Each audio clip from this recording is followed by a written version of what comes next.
Hello everyone, this is Darko 2012 with Global Government News, reading an article posted on Inforce.com, and it's titled Obama Information Czar Calling for Banning Free Speech by Paul Joseph Watson, and it was posted on Thursday, January 14th, 2010.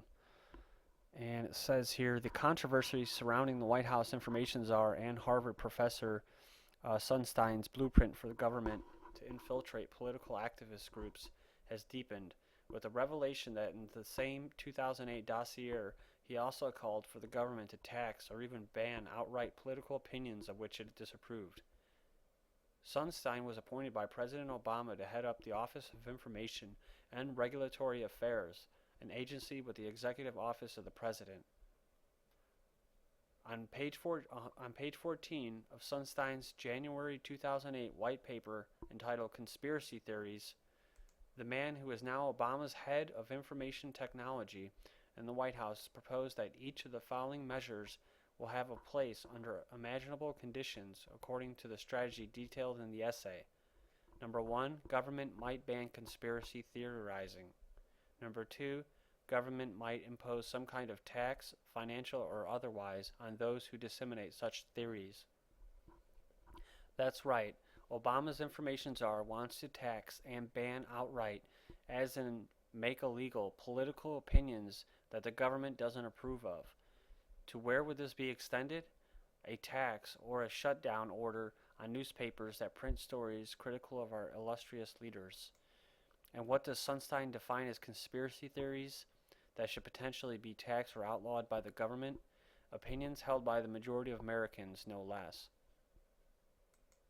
In other words, yeah, if you believe that, you know, that they're spraying chemicals over us, even though they have websites, that talk about aerosoling the atmosphere in order to modify the weather, then your conspiracy theorist doesn't exist. Even though it comes from the Department of Energy, it's their website.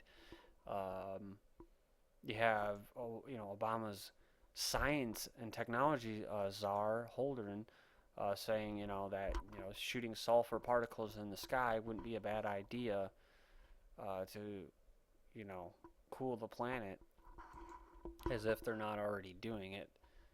Um, you know, the Federal Reserve being private, that's a conspiracy theory.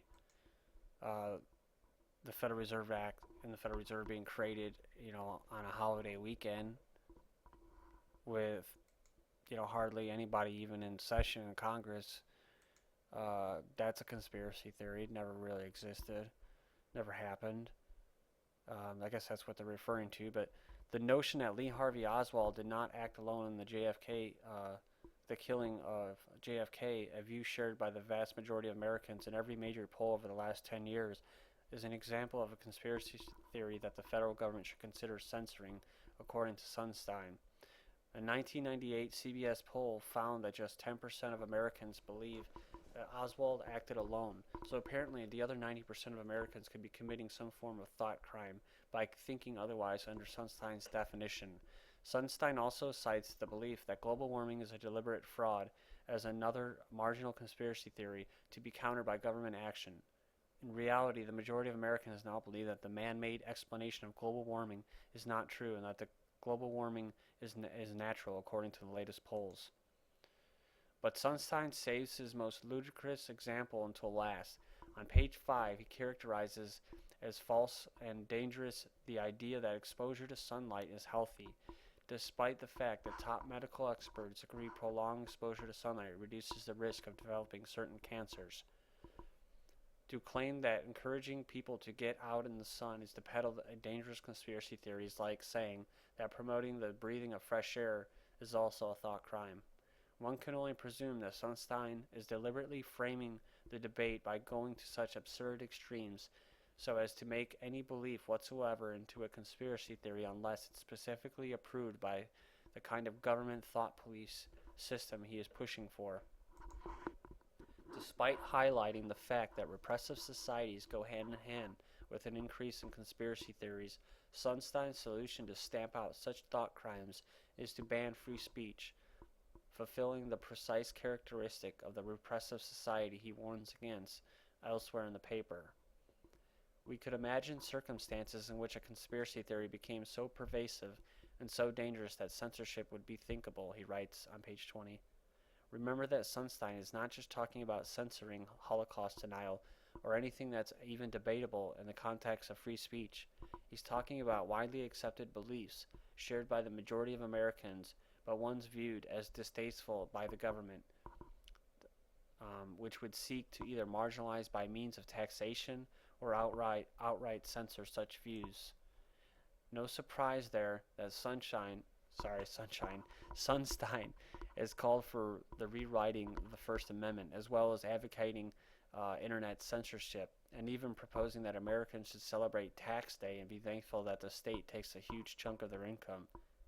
The government has made it clear that growing suspicion towards authorities is a direct threat to their political agenda, and indeed Sunstein admits that on page 3 of his paper.